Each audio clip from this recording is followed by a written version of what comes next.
सखी सहेली।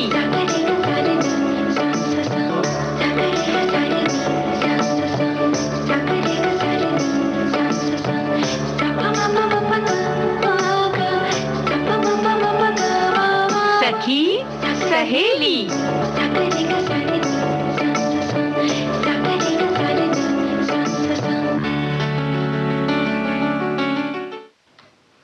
सभी सखियों सहेलियों को रेणु चतुर्वेदी और संगीता श्रीवास्तव का नमस्कार। नमस्कार।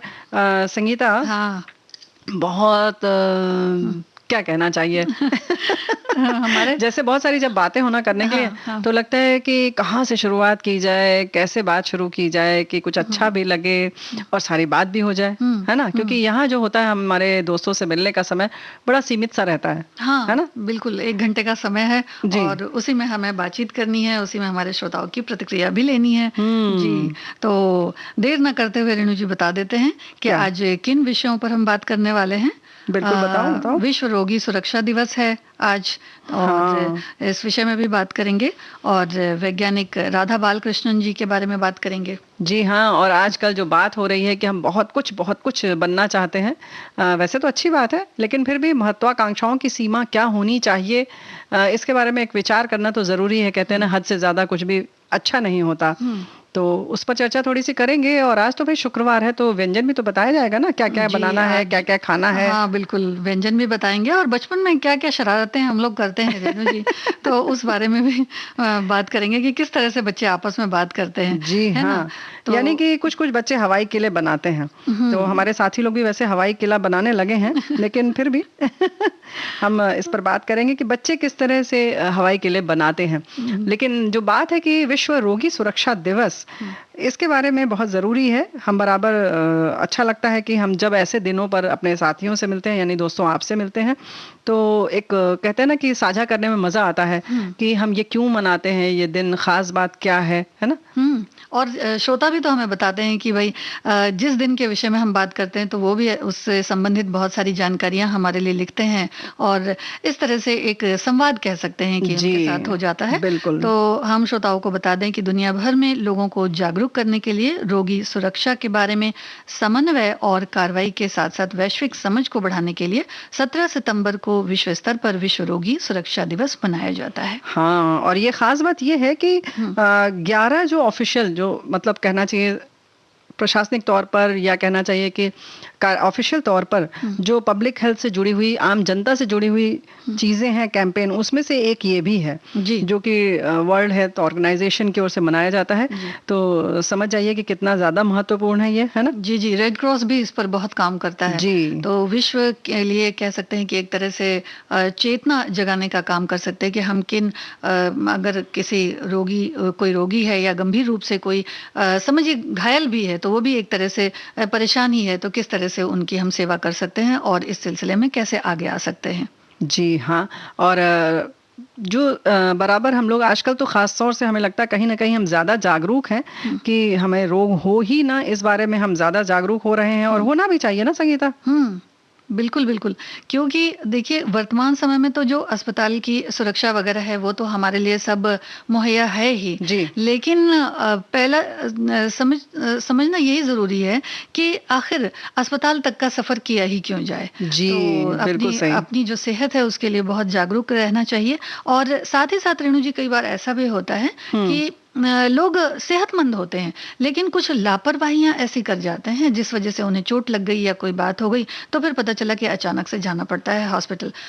अब ऐसे में अस्पताल में क्या सुविधाएं हैं, क्या सुविधाएं नहीं हैं, तो जैसा कि हमने अभी कोरोना में भी देखा कि कई बेड्स जो थे वो भी भर गए, लोग थे, उनकी तादाद बहुत ज़्यादा थी, जो परेशानियां थी बहुत ज़्यादा थी, लेकिन फिर भी ये एक चुनौती के तौर पर सामने आया कि हम किस तरह से, यानी यानी कि जो हॉस्पिटल का प्रबंधन है जी। वो उन लोगों के लिए बड़ा ही एक चुनौती हो जाती है बन गया कि हमें किस तरह से इसको आगे लाना, समझाया कैसे संभालें हम। संभाला जाए। क्योंकि जी। देखो क्या होता है ना कि अगर हम रोगियों की सुरक्षा की बात करें, जैसे जी, आज जी। दिवस हम मना रहे हैं, जी, जी। उनके कई आयाम हैं, कई तरीके हैं। जैसे कि हाँ। जहाँ पर वो होती है, जांच होती है, यानी हाँ। डायग्नोस्टिक जो सेंटर्स होते हैं, हाँ। वहां पर कुछ समस्या हो सकती है उन्हें।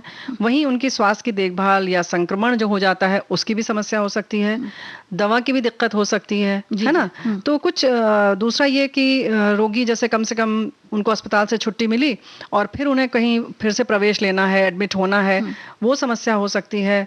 और गलत कहीं अगर उनका जैसे कि शल्य चिकित्सा जो होती है, यानी सर्जरी जो होती है, ऑपरेशन होता है, वो कभी कभी गलत हो जाता है। तो ये इस तरह से दिक्कतें आती हैं रोगियों को, जिनके प्रति वो जागरूक हों और समझें कि कहाँ कहाँ उन्हें बिल्कुल सजग रहना है, सचेत रहना है। और एक और है कि जैसे संचार दोष भी बहुत बड़ी चीज है ना।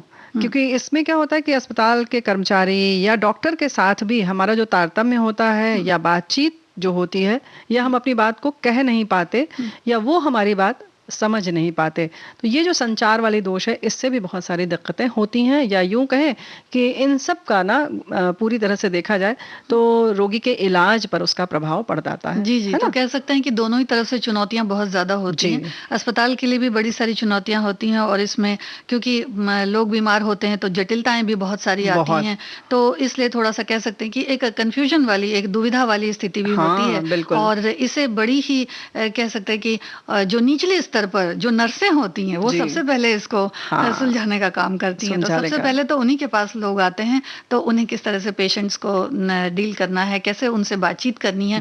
और आधी तो देखिए इतनी अच्छी बातचीत होती है, इतने प्यार से समझाती हैं, इतनी अच्छी तरह से बात करती हैं कि रोगी को थोड़ा सा ढाढ़स हो जाता है कि भाई हम सही जगह आए हैं और हमारी तबीयत बिल्कुल ठीक हो जाएगी। यानी कि उनको कैसे हम अटेंड करें या उनको कैसे हम उनका स्वागत करें।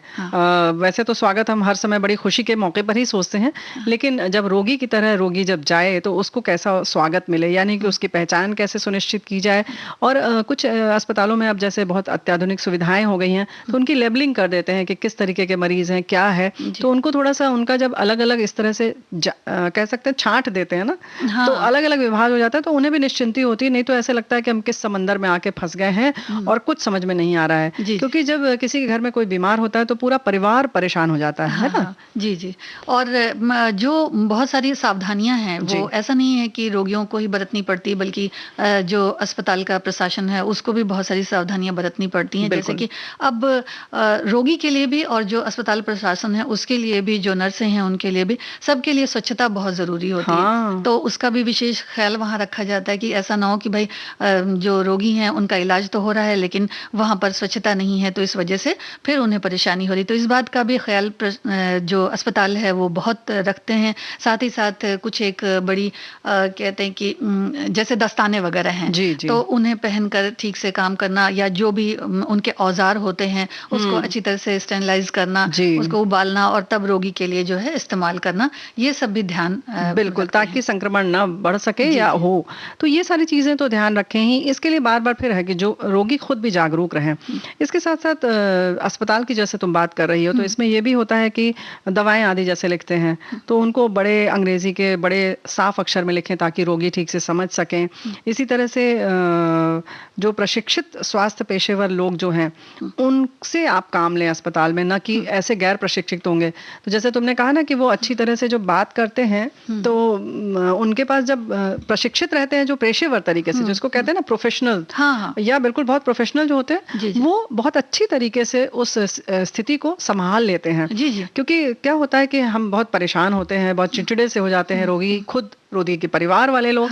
तो उनको आप जब अस्पताल में, या कोई डॉक्टर निजी अस्पताल है या निजी बैठते हैं अपने क्लिनिक में, तो ऐसे पेशेवर लोगों को रखें ताकि वो अच्छे से उनसे बातचीत कर सकें।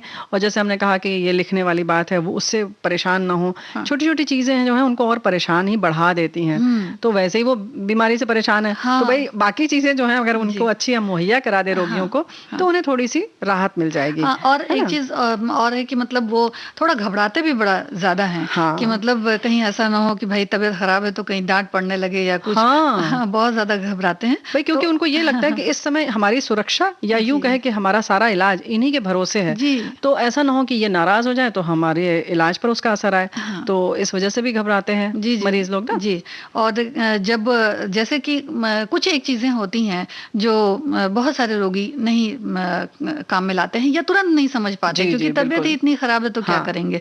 तो जैसे कुछ एक जरूरी चीजें हैं, जैसे टिश्यू है या रुमाल है, तो आप खांसते समय छींकते समय उन्हें बताया जाता है बड़े कायदे से कि आपको इस तरह से रहना है और ऐसा कि संक्रमण एक से दूसरे को न फैल जाए, इस तरह से भी उन्हें बताया जाता है। तो अब ये भी होता है कि भाई किस तरह से बताया गया, तो इसका भी बड़ा फर्क पड़ता है उनके बिल्कुल, इसी के लिए तो कह रहे हैं कि अगर पेशेवर होंगे यानी प्रोफेशनल होंगे तो उन्हें मालूम होगा कि बिना सामने वाले को नाराज किए हम किस तरह से बड़ी सहूलियत से अपनी बात कह सकते हैं, जबकि वो होती उन्हीं के हित में है, लेकिन फिर भी उस समय सब चीजें खराब लगती हैं कि हमें यहाँ भी टोका जा रहा है, वहां भी टोका जा रहा है ना।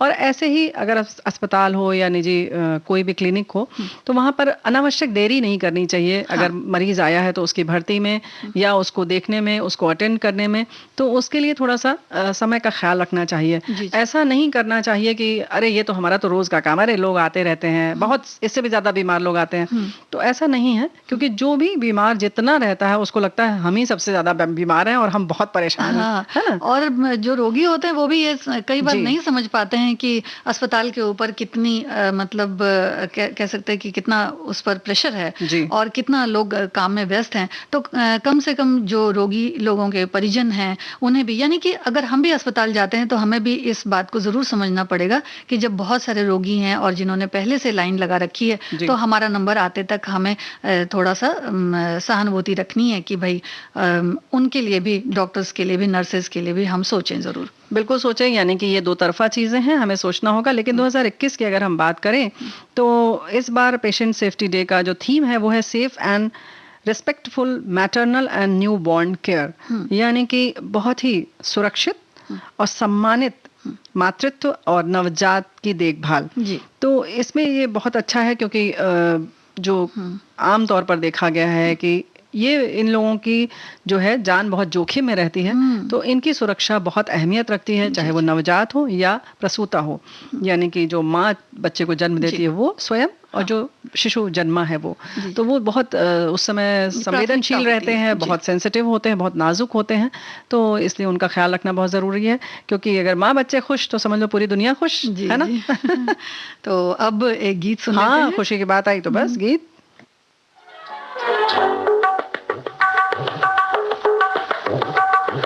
दिल लगा कर हम ये समझे जिंदगी क्या चीज है, दिल लगा कर हम ये समझे जिंदगी क्या चीज है।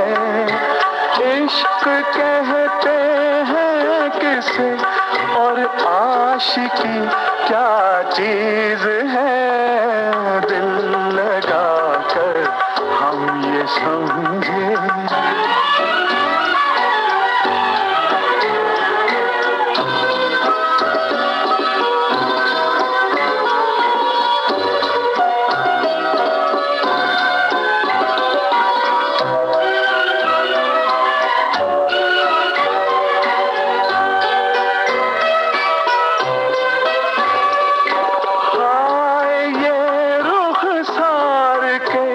शोले ये बाहें मरमरी, हाय ये रुखसार के शोले ये बाहें मरमरी, आपसे मिलकर ये दो बातें समझ में आ गई। धूप किसका नाम है और चांदनी क्या चीज है, दिल लगा कर हम ये समझे।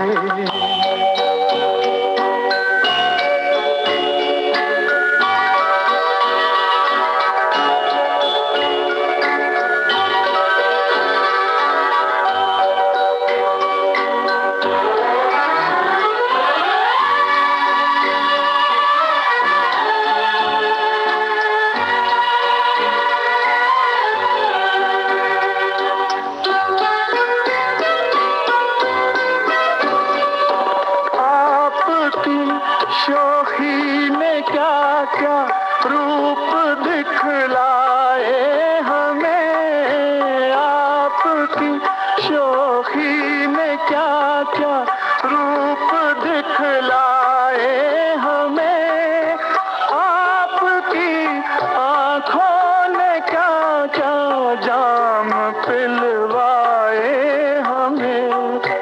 होश खो बैठे तो जाना बेखुदी क्या चीज है, दिल लगा कर हम ये समझे जिंदगी क्या चीज है, दिल लगा कर हम ये समझे।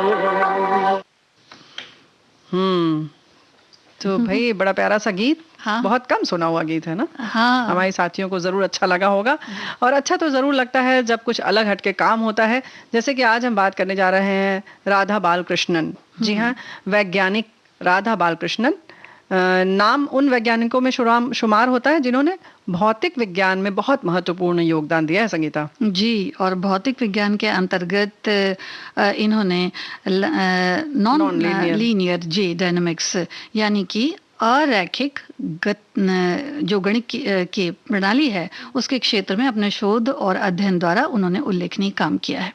जी, तो बहुत अलग ढंग से इनका काम है। इसके लिए इन्हें कई पुरस्कारों और सम्मानों से नवाजा गया। उन्हें तमिलनाडु साइंटिस्ट अवार्ड और Intel and national security alliance professor Darshan Ranganathan memorial lecture award से भी सम्मानित किया गया। जी, और उसके बाद उन्होंने सन 2004 में सेवानिवृत्त हुई, और उसके बाद वहाँ से लगातार भी काम करती रही वैज्ञानिक, और जो औद्योगिक अनुसंधान परिषद हैं उनमें बतौर साइंटिस्ट जुड़ी रहीं। और इस वक्त जो काम कर रही हैं वो या उन्होंने किया वो नॉन लीनियर डायनामिक्स सॉल्यूशंस और एप्लीकेशंस इन फिजिक्स, और साथ ही साथ connections to classical differential geometry, इस पर अध्ययन कर रही हैं। देखो भाई, ऐसा है ना कि तुमने तो पहले बता दिया कि उन्होंने कहाँ से क्या क्या किया, लेकिन पहले हम बता दें कि सम्मान और पुरस्कारों की जो बात कर रहे थे, ये सफर उनके लिए इतना आसान नहीं था। हाँ। इस विषय में अपने अनुभव खुद उन्होंने साझा किया, और उन्होंने बताया कि साल 1957 को उन्होंने याद किया। 13 साल की आयु में 9वीं कक्षा में उन्होंने विज्ञान वर्ग चुना, और उसमें उन्हें खुद कोई दिक्कत नहीं आई, क्योंकि 8वीं में उनके अंक बहुत अच्छे आए थे। और फिर जैसा कि होता है संगीता की, प्रतिशत के आधार पर लिस्ट में उनका नाम खुद ही आ गया, तो जाहिर है कि उन्हें विज्ञान मिल गया।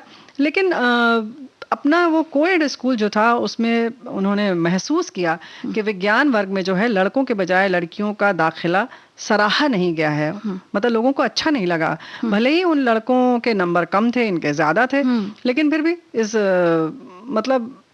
मतलब एक तो लगता है ना ऐसे माहौल में थोड़ा मन नहीं लगता है, लेकिन फिर भी इन सब धारणाओं के बावजूद उन्होंने अपना भाई पढ़ाई में मन लगा लिया, क्योंकि उन्हें कुछ करना था। जी जी। और सबकी तो अलग अलग पसंद होती है, तो इनकी पसंद थी भौतिक विज्ञान, जिसमें ये आगे बढ़ना चाहती थी।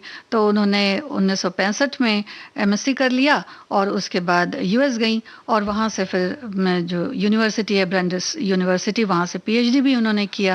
लेकिन जो हम बोर्ड की परीक्षाओं की बात कर रहे थे उसमें इनके बहुत अच्छे नंबर आए, और स्कूल के बाद उन्होंने फिजिक्स ऑनर्स में प्रवेश लिया। फिर बहुत सबको हैरानी हुई, ये हम थोड़ा पहले की बात बता रहे हैं। हाँ। क्योंकि इस कोर्स में क्योंकि जो पहले था ना, महिलाएं प्रवेश नहीं लेती थी। कुछ पारिवारिक मित्र जिनके बेटों ने इसी कोर्स में पढ़ाई की थी, उन्होंने तो यहाँ तक कह दिया कि स्त्री होने के कारण वो बिल्कुल अकेली पड़ जाएंगी, और तब ये कोर्स उन्हें कैसा लगेगा। लेकिन सोचो जरा सा, उसके बाद भी वो गई, जैसा तुमने बताया ना कि फिर उन्होंने पीएचडी जाके किया यूएस से। फिर 1980 में वो भारत वापस आ गई, और मद्रास यूनिवर्सिटी में डिपार्टमेंट ऑफ थ्योरेटिकल फिजिक्स में रिसर्च एसोसिएट के रूप में उन्होंने काम किया।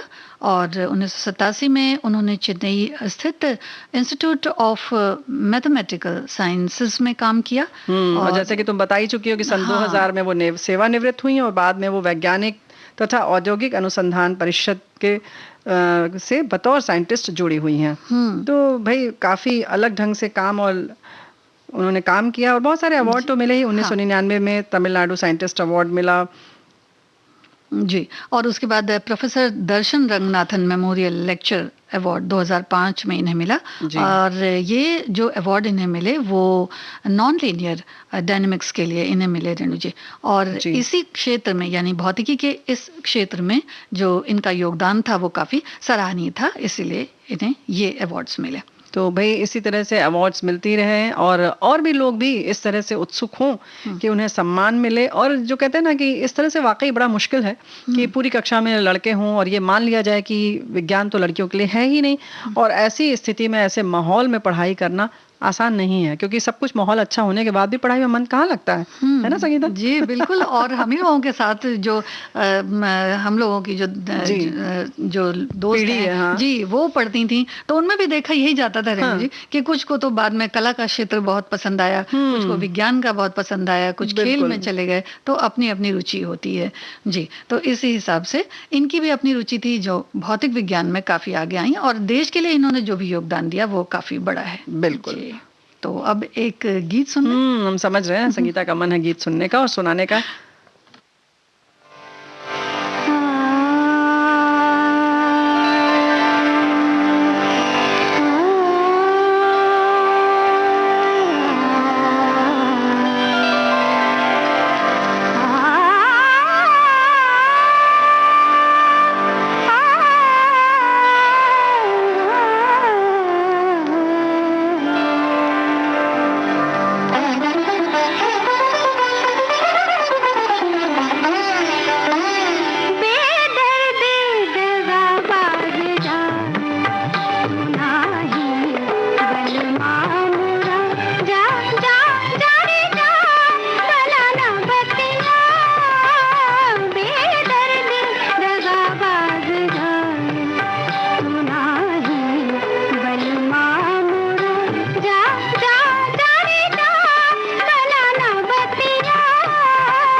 भाई जा रे जा से तो काम नहीं चलेगा, चाहे जितना भी बेदर्दी हो चाहे दर्दी हो, है ना।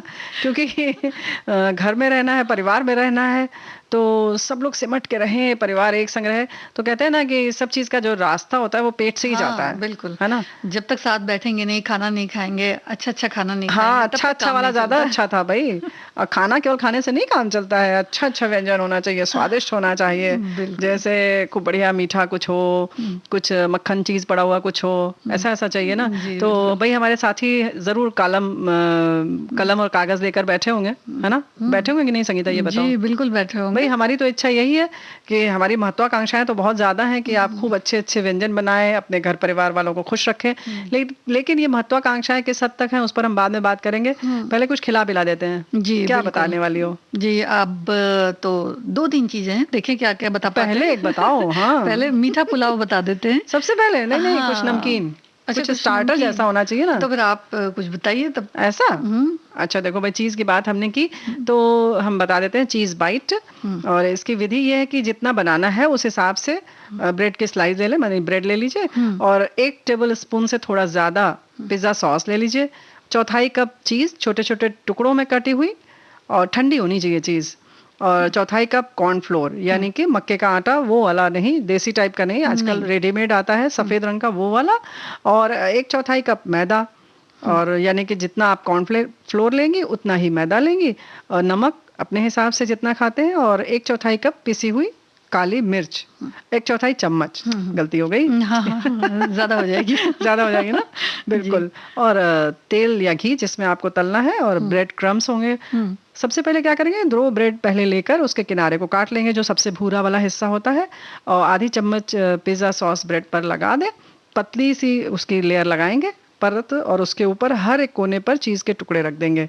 मतलब 4 जगह, 4 कोने हैं तो चारों तरफ चीज का छोटा छोटा टुकड़ा रख देंगे, और मतलब और उसके बाद दूसरी ब्रेड से उसको ढक देंगे, यानी दूसरी ब्रेड उसके ऊपर रख देंगे। थोड़ा सा दबा दीजिए हाथ से, फिर 4 बराबर भागों में काट लीजिए। तो इस तरह से 2 ब्रेड के 4 टुकड़े हो गए। तो और दोनों जुड़े हुए हैं। अब समझ लीजिए कि ये चीज के चौकोर टुकड़े से चिपके हुए हैं। फिर कॉर्नफ्लोर और मैदा थोड़े से पानी में घोल लें। आपको पता है बैटर कैसा होता है, जिसमें कि वो ब्रेड डूब सके, जाए, हाँ। जी, लिपट सके। और इसमें 1/4 चम्मच नमक और 1/4 चम्मच पिसी हुई काली मिर्च मिला दें। इसमें बाकी कोई और मिर्च नहीं, काली मिर्च ही अच्छी लगती है।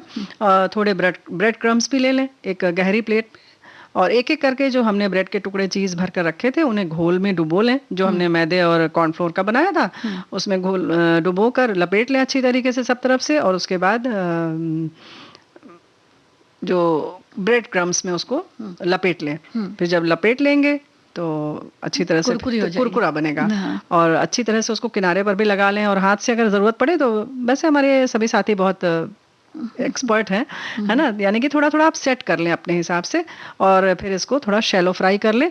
और जब खाना हो इसको तभी तलें, तब मजा आएगा। उसके बाद टोमेटो सॉस के साथ या जो हरी चटनी आप चाहते हैं उसके संग इसे खा लें या सर्व करें। पहले खा लें, अच्छा लगता है तब सर्व कर दें। शाम होने जा रही, शायद बनेगा। है, आज सब लोग बनाएंगे। हाँ, बिल्कुल। हाँ, इसके लिए तो वैसे कोई तैयारी भी करने की जरूरत नहीं है, कुछ भिगोना नहीं है, कुछ नहीं करना है, फटाफट बन जाने वाला नाश्ता है ये। बच्चों को भी बहुत पसंद होती है चीज, तो बहुत ही पसंद है जी। और जिन्हें, बहुत से लोग ऐसे भी हैं जिन्हें चीज नहीं पसंद आती, तो उनके लिए मीठा पुलाव बता देते हैं जी। 1 कप चावल लेना है, गुनगुने पानी में 1 घंटे तक उसको भिगा दीजिए, और 1/4 चम्मच जो ऑरेंज रंग का कलर होता है उसे ले ले। कटे हुए थोड़े से बादाम, किशमिश, गरी के टुकड़े, और पिसी वाली छिली 6 से 7 इलायची के दाने आप ले लें, 3-4 लौंग भी ले लें, और साथ में आधा कप दूध और 20-25 धागे केसर के अगर ले लेंगे तो भी बहुत अच्छा रंग आ जाता है। और 1 कप घी और 3/4 कप चीनी ले लें। और अगर इसमें जो चावल है, गोल्डन सेला चावल एक बड़ा अच्छा आता है जी, तो वो अगर लिया जाए तो बड़ा अच्छा मीठा पुलाव बनता है। जी जी। तो 1 लीटर पानी में आपको पहले कलर डाल देना है, और फिर उस पानी को उबलने देना चाहिए। और फिर जब उसमें उबाल आ जाए तो चावल पकने के लिए डाल दे, और हल्का थोड़ा सा दबाकर उसको देख लें कि थोड़ा कम पका रहे, क्योंकि वो भाप से भी थोड़ा सा पक जाएगा, बाद में भी पकेगा। हाँ, नहीं तो फिर बाद में टूट जाएंगे। छन्नी में फिर नहीं जाएंगे बल्कि हलवा हो जाता है ना। जी बिल्कुल।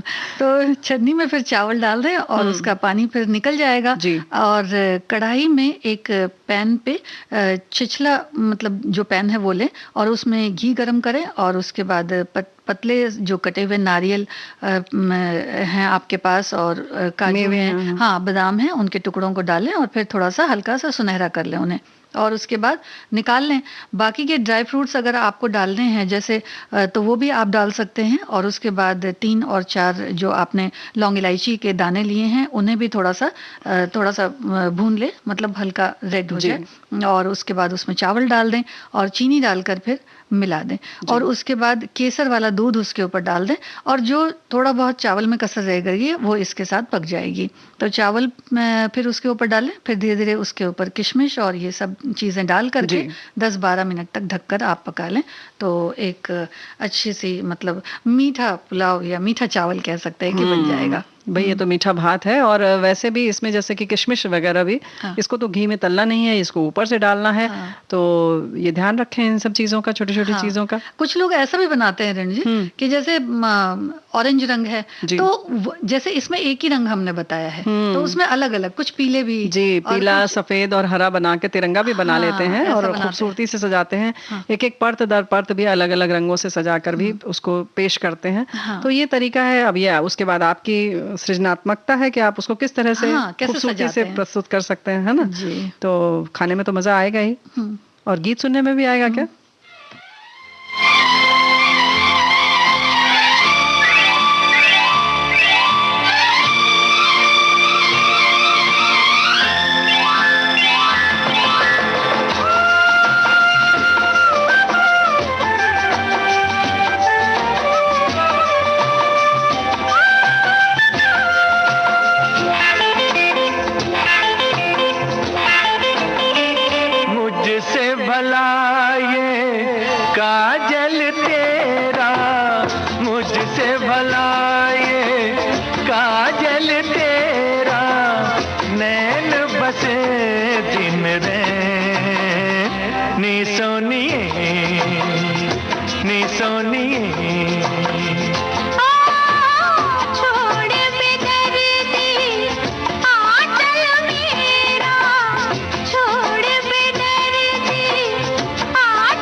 नाम है प्रेमी पागल तेरा तो संग लागे वे सोनिया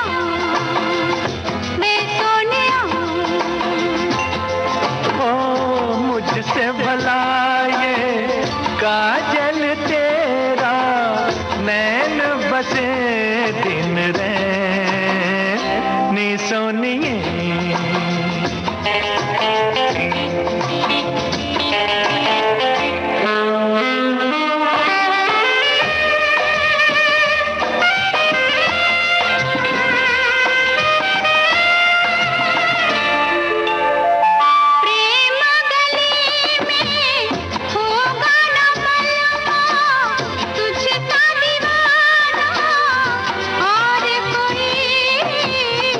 चैन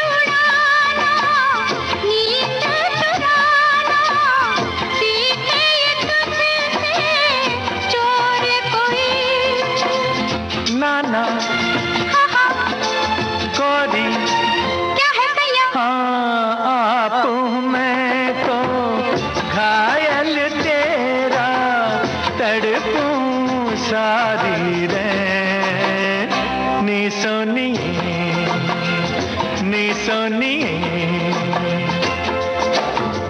छोड़ बेदर्दी आंचल मेरा हो गई मैं बेचैन वे सोनिया वे सोनिया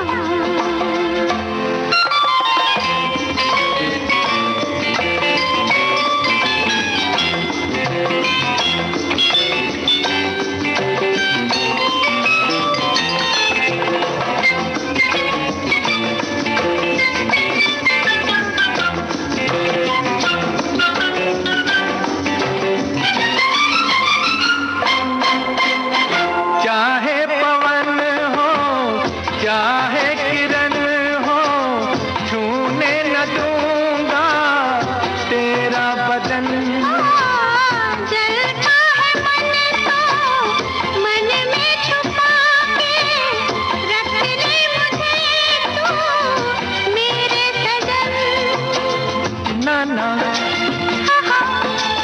रानी क्या है राजा हाँ रूप बरसता बादल तेरा प्यासे मेरे रैन नी सोनिए नी सोनिए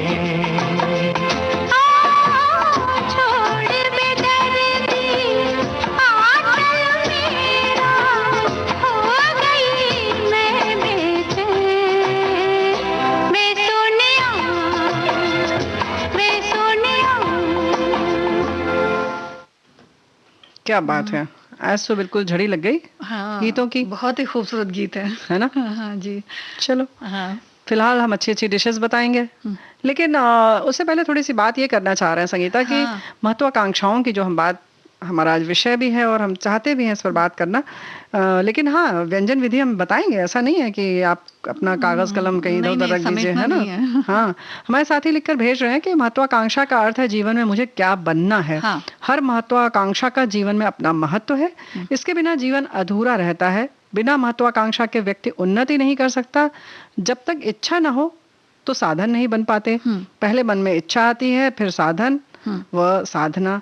जितने भी सफल नर नारी हुए हैं उन्होंने सदैव अपनी इच्छा को सामने रखकर कठोर परिश्रम किया है। जी, तो महत्वाकांक्षा तो होनी मतलब चाहिए। हाँ होनी चाहिए, पर एक कह सकते हैं कि महत्वाकांक्षा एक मतलब एक तौर पे रहे तो ही अच्छा है। भाई कहीं जैसे हमने आगे जाके हाँ बिल्कुल, हमने पहले ही लिख दिया ना किस हद तक। हाँ तो लालच इसकी ना बन हद जाए तो आगे हमें जाकर। निर्धारित करनी ही है।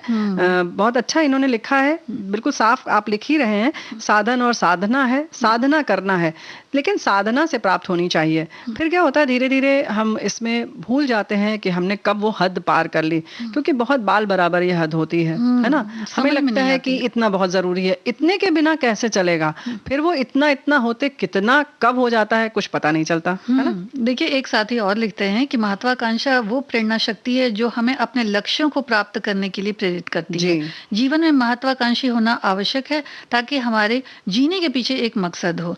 मकसद के बिना जीवन एक बोझ की तरह है, लेकिन अति महत्वाकांक्षी होना भी नुकसानदायक होता है, क्योंकि मन माफिक सफलता न मिलने पर वो गलत राह की तरफ हम चल पड़ते हैं, तो अग्रसर हो जाते हैं गलत राह की तरफ। तो यही हम भी कह रहे हैं जी, कहीं लालच ना बन जाए, लालच नहीं बन जाए। और एक बात और है, जैसे कि कोई लक्ष्य हमने निर्धारित किया, जो महत्वाकांक्षा की हम बात कर रहे हैं कि कुछ भी हम तब नहीं प्राप्त कर सकते जब तक कि हम सोचे नहीं।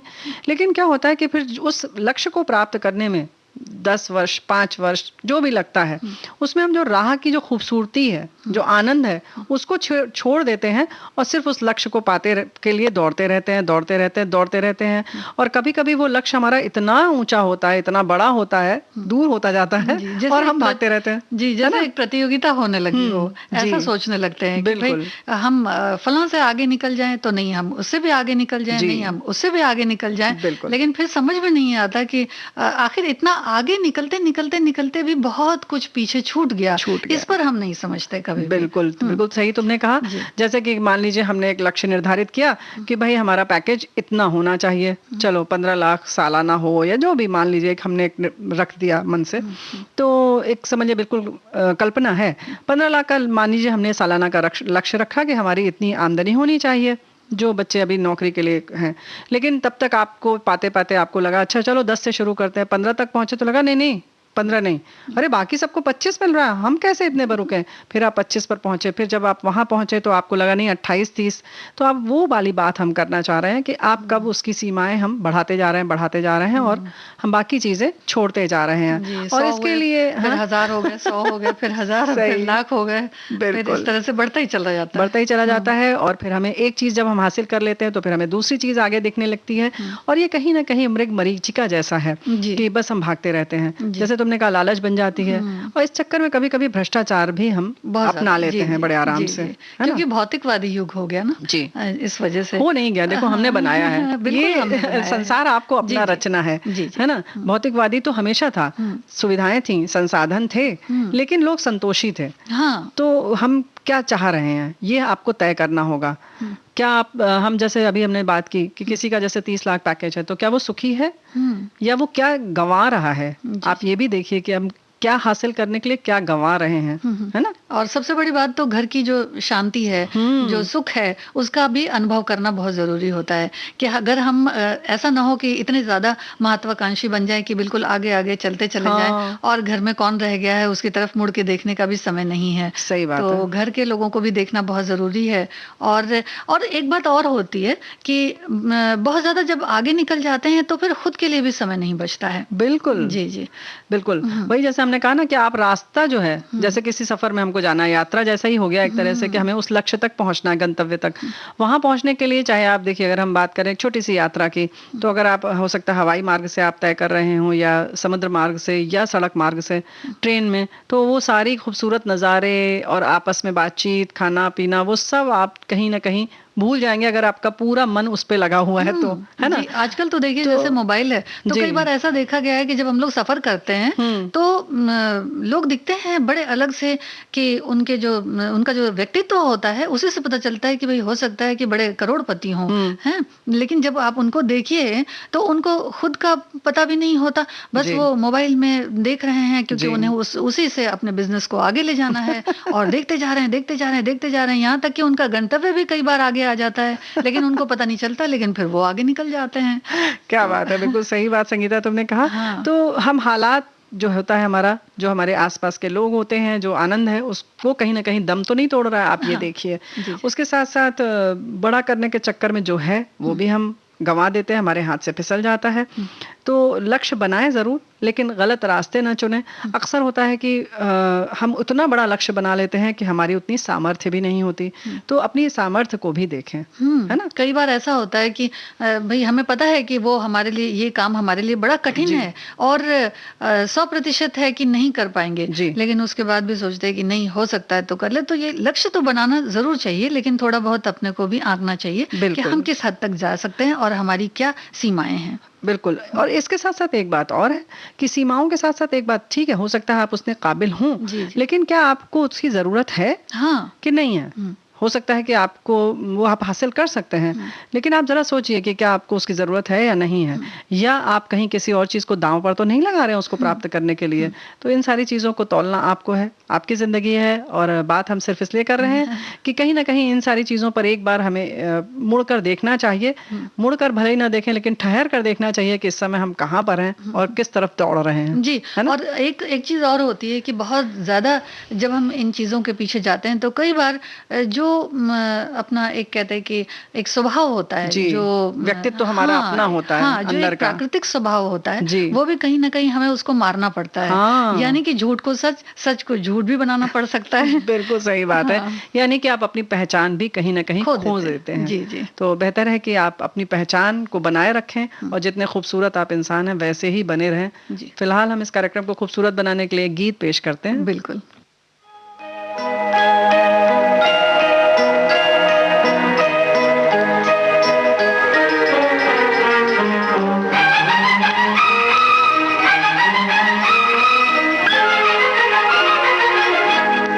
बहारों फूल बरसाओ, मेरा महबूब आया है, मेरा महबूब आया है। बहारों फूल बरसाओ, मेरा महबूब आया है, मेरा महबूब आया है। हवाओं रागनी गाओ, मेरा महबूब आया है, मेरा महबूब आया है।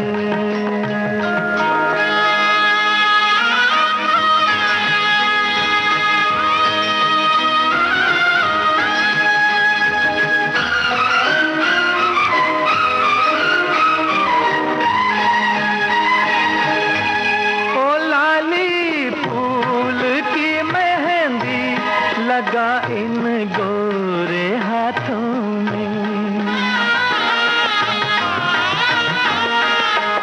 उतर आए घटा का जल, लगा इन प्यारी आँखों में। सितारों मांग भर जाओ, मेरा महबूब आया है, मेरा महबूब आया है। बहारों फूल बरसाओ, मेरा महबूब आया है, मेरा महबूब आया है।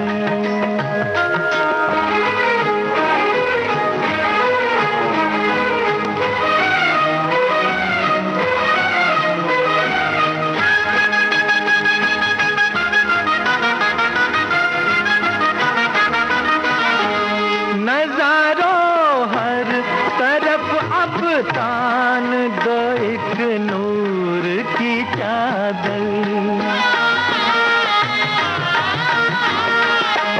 बड़ा शर्मीला दिलबर है, चला जाए न शर्मा कर। जरा तुम दिल को बहलाओ, मेरा महबूब आया है, मेरा महबूब आया है। बहारों फूल बरसाओ, मेरा महबूब आया है, मेरा महबूब आया है। वाह, जब महबूब आ जाए और कहीं उसका जन्मदिन हो तो केक भी बना लिया जाए। हाँ बिल्कुल, है बना रहे हैं हमारे श्रोता। श्रोता बना रहे हैं और इन्होंने भेजा है चॉकलेट केक का एक विधि। हाँ। तो 150 ग्राम मैदा लेंगे या आटा भी ले सकते हैं, उसको 2 बार छान लें बस आटा हो तो। और अगर 150 ग्राम मैदा है तो 100 ग्राम शक्कर, 60 ग्राम घी या तेल, बेकिंग पाउडर, बेकिंग सोडा, दूध पाउडर। तो ये 3 चीज जो है, बेकिंग पाउडर, बेकिंग सोडा, दूध पाउडर, सब एक एक छोटी चम्मच होगा। 50 ग्राम चॉकलेट पाउडर, तो भाई हो गया 150 ग्राम मैदा, 100 ग्राम शक्कर और 50 ग्राम चॉकलेट पाउडर। और दूध घोल बनाने के लिए आवश्यकता अनुसार तो एक बाउल ले लें, बर्तन, जिसमें सभी सामग्री मिलाकर 5 से 7 मिनट अच्छी तरह से एक साइड से फेंटें। यानी कि अगर हम घड़ी की दिशा में फेंट रहे हैं तो वैसे ही, या उल्टी दिशा में फेंट रहे हैं तो वैसा ही, दोनों तरफ ना करें। और जब एक गाढ़ा पेस्ट जैसा घोल बना लें और आप केक के कंटेनर में घोल डालकर 50 से 60 मिनट के लिए बेक करें, केक तैयार हो जाएगा। और ठंडा होने पर अपने हिसाब से क्रीम से डिजाइन बना सकते हैं, जिसका जन्मदिन हो उसका नाम लिख सकते हैं। तो और उसके साथ उसे कह सकते हैं कि हैप्पी बर्थडे टू यू, जन्मदिन की ढेर सारी शुभकामनाएं। जी। तो भाई आज हमारे जिन साथियों का, जिन श्रोताओं का जो कार्यक्रम सुन रहे हैं, उन सबको जन्मदिन की ढेर सारी शुभकामनाएं। हाँ बिल्कुल, इस केक के साथ। हाँ बिल्कुल, क्योंकि कुछ ना कुछ श्रोता तो होंगे ही जिनके हाँ बिल्कुल है, बहुत सारे हैं। हाँ, तो उन्हें बहुत सारी शुभकामनाएं। हाँ, वैसे उन्होंने मीठा चावल भी जब खाया होगा तब भी उसके लिए भी जन्मदिन की शुभकामनाएं उसके साथ भी कह सकते हैं। ऐसा नहीं है कि केवल केक के साथ कहेंगे। जी बिल्कुल, है ना। हाँ। लेकिन भाई संगीता, मीठा मीठा तो हो गया, कुछ बताओ और। वैसे जन्मदिन में पहले तो बड़े गुलगुले वगैरह बना करते थे। अब हाँ, तो अभी भी बनते हैं, अभी भी हलवा बनता है आटे का, और क्या। तो अब बता देते हैं दाल मखानी। हाँ जी। तो इसके लिए आपको काली उड़द आधी कप लेनी है और काले चने 1/4 कप आप ले लें, या चने की जगह पर राजमा भी ले सकते हैं। सब भीगे हुए होने चाहिए। और टमाटर 3 ले लें, या फिर जैसा आप खाते हैं 3 से 4 ले सकते हैं। 1 इंच अदरक का टुकड़ा ले लें, 2 हरी मिर्च ले लें, खाने वाला थोड़ा सा सोडा ले लें, यानी कि 1/4 चम्मच आप ले सकते हैं। हल्दी ले लें, जीरा, हींग, और हींग आपको 1 पिंच लेनी, थोड़ी सी लेनी है। मेथी 1/4, धनिया 1 चम्मच, और 1/4 लाल मिर्च, देसी घी 1 चम्मच, और नमक जैसा आप खाते हैं। इसके साथ थोड़ा सा खड़ा गरम मसाला आप ले सकते हैं, जिसमें 2 इलायची और बड़ी इलायची, हाँ, छोटी इलायची, छोटी इलायची भी ले अच्छा। सकते हैं, बड़ी इलायची भी ले सकते हैं। अगर बड़ी इलायची ले रहे हैं तो फिर आप उसके छिलके को हटा दें, छोटी इलायची के भी छिलके को हटा दें। 7 या 8 काली मिर्च ले लें, 3-4 लौंग, और छोटा सा 1 दालचीनी का टुकड़ा ले लें। हरा धनिया बारीक कटा हुआ ले लें। 1 या 2 टेबल स्पून मक्खन ले लें, यानी 2 चम्मच मक्खन ले सकते हैं। और फिर मसाले, ये जितने सारे मसाले हैं, यानी जो खड़े मसाले हाँ, बता रहे ये हैं, हाँ, सारे हाँ। हैं, तो इनको पहले आप पीस लें, यानी कि इसका पाउडर बना लें। जी। अब करना ये है कि खाने वाला जो सोडा है वो नमक डालकर भीगी हुई दालों को लगभग 2 कप पानी में उबालना है। मतलब उबालते समय थोड़ा सा नमक डाल दें उसमें। जी। और जैसा कि हमने बताया कि और राजमा उसी भी, समय खाने वाला सोडा भी डाल देंगे, हाँ, तब उबालेंगे। जी। हाँ, तो आप अगर उड़द की दाल लेते हैं तो उसमें राजमा भी ले सकते हैं, लोबिया भी ले सकते हैं। जी।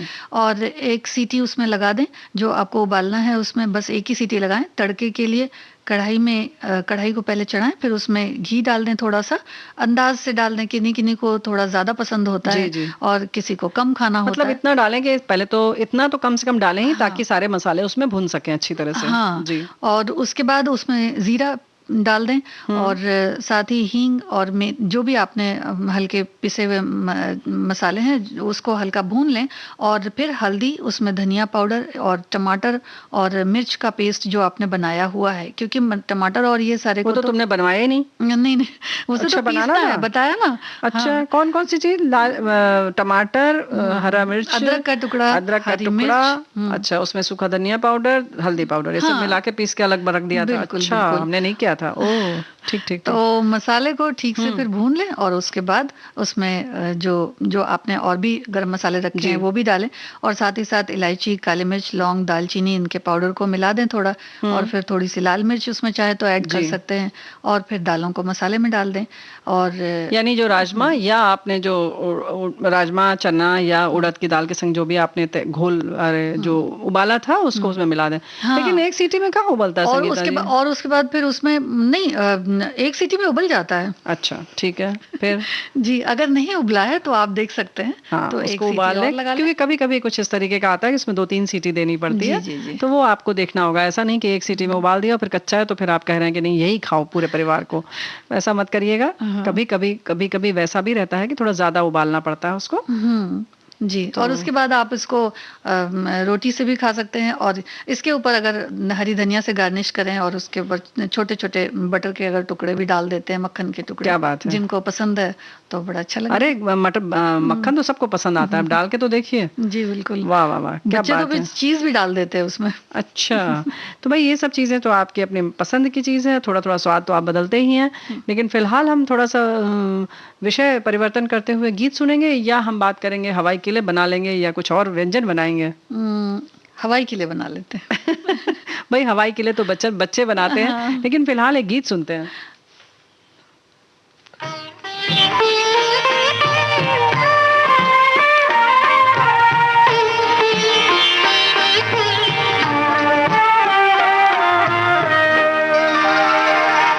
चंदन सा बदन, चंचल चितवन, धीरे से तेरा ये मुस्काना। चंदन सा बदन, चंचल चितवन, धीरे से तेरा ये मुस्काना। मुझे दोष न देना जगवालो, मुझे दोष न देना जगवालो। हो जाए अगर दिल दीवाना। चंदन सा बदन, चंचल चितवन।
ये जो चंचल चितवन होती है ना, बेचैन कर देती है।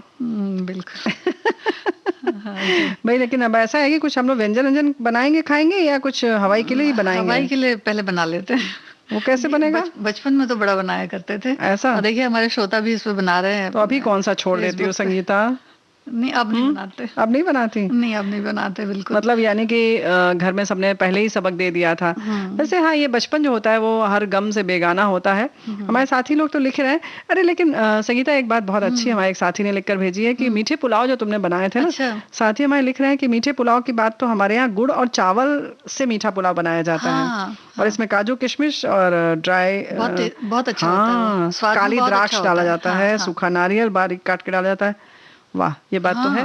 बहुत और अच्छा होता है ये। बहुत अच्छा गुड़ होता है। बहुत सेहत के लिए फायदेमंद है। जी जी, क्योंकि उसमें प्राकृतिक मिठास है। जी, लेकिन कुछ लोग जो होते हैं ना, ये जो तुम कह रही हो सेहत के लिए, तो हवाई के लिए बनाना भी सेहत के लिए बहुत अच्छा होता है, पता है? बिल्कुल अच्छा होता है। देखिए इससे, क्योंकि देखिए कल्पनाशीलता जो है अपनी, उसको पंख मिलते हैं, थोड़ी उड़ान मिलती है। और जो अभिभावक हैं उन्हें भी ये समझना चाहिए कि छोटे बच्चे अगर कुछ बातें कर रहे हैं तो भाई उनका वो बचपना है, शायद वो अपने जिंदगी को उस हिसाब से देखते हैं। बिल्कुल। और उनके तो अपने सपने होते हैं और उनको वो बातों में ढाल करके और बताना चाहते हैं। ऐसा नहीं है कि वो कुछ गलत कर रहे हैं, बिल्कुल सही बल्कि बात वो है। उनकी एक कह सकते हैं कि क्रियाशीलता है, क्रियाशीलता है, कल्पनाशीलता है, उनका अपना एक स्वप्न लोक है, रचना संसार है। हमारे साथी ने लिखा भी है कि बचपन में हवाई किले हम सभी ने बहुत बनाए हैं और कई बार ये कल्पनाएं हमारा भविष्य भी निर्धारित करती हैं। परंतु आज के समय में मोबाइल हो जाने से एवं इंटरनेट ने ये कल्पनाशीलता को छीन लिया है और बच्चे बहुत जल्दी बड़े हो रहे हैं। और पहले, अब तो ये बच्चे जो हैं मोबाइल देखने लगते हैं रेणु जी। लेकिन आप याद करिए, जब हम छोटे थे तो कहीं हवाई जहाज की आवाज आती थी तो बिल्कुल ऊपर देखने लगते थे। तो ऐसा लगता था कि भाई शायद हम भी उड़ें इसी तरह से। तो वो भी एक तरह से जो उड़ान को पंख मिलते हैं, तो वो भी एक बचपना होता है। बचपना होता है और बचपन में इस तरह से उड़ते ही हैं। और क्यों, अगर हम ये ट्रांजिस्टर की बात करें तो ऐसा लगता था कि जरूर इसके अंदर कोई बैठा है जो बोल रहा है और गा रहा है। तो ये भी एक कल्पनाशीलता ही थी और हम ऐसा ही सोचते थे। और फिर कुछ लोग तो बहुत बड़ा वाला, जिसके घर में ट्रांजिस्टर होता था उसके घर में खोल के देखा, हाँ, पीछे भी घूम घूम के देखते थे कि कहीं कोई अंदर है तो नहीं। फिर टेलीविजन आया तो उसको और पंख लग गए और हम आश्चर्यचकित होने लगे, है ना, अचंभे में पड़ गए कि भाई ये क्या हो रहा है। जी जी। और बच्चों की जहां तक बात है तो वो तो अपने आप में बिल्कुल उसको कह सकते हैं कि अपनी क्रियाशीलता जो बचपन में है उसको एक तरह से कह सकते हैं कि जैसे शेखी बताना, उस हिसाब से वो बताते हैं। बिल्कुल। और कुछ बच्चे ऐसे बात करते हैं, कभी अक्सर किसी घर जाइए और छोटा सा बच्चा होगा और उनसे पूछो कि पढ़ते हो? हाँ, हम तो ऐसे स्कूल जाते हैं, ऐसे रिक्शे वाला आता है, और पूरा बता देते हैं। फिर ऐसा लगता है कि कहीं ये बच्चा झूठ बोल रहा है या नहीं बोल रहा है। फिर आप कह नहीं पाते उससे, समझ नहीं पाते। हाँ, फिर उनके अभिभावक या बड़ा भाई बहन होता है या माता पिता धीरे से इशारा करके कहते हैं कि ये अभी स्कूल नहीं जाता है। तब बड़ी हंसी आती है कि वाकई बच्चे अपने अपने ढंग से सोचते हैं और कहानी गढ़ते हैं। लेकिन एक बड़ी अच्छी बात है कि जो आज हमने केक बनाया, हमारे साथी लोग बहुत अच्छा याद दिला रहे हैं कि आज विश्वकर्मा पूजन दिवस भी है और हमारे माननीय प्रधानमंत्री जी का भी जन्मदिन है। तो भाई सबको जन्मदिन की ढेर सारी शुभकामनाएं। यूं ही सब लोग हजारों साल जिए और खुश रहें। जी जी, बहुत बहुत शुभकामनाएं। और इसी के साथ सखी सहेली कार्यक्रम का वक्त भी हो रहा है पूरा रेणु जी। तो सभी सखियों और सभी श्रोताओं को संगीता श्रीवास्तव और रेणु चतुर्वेदी का नमस्कार।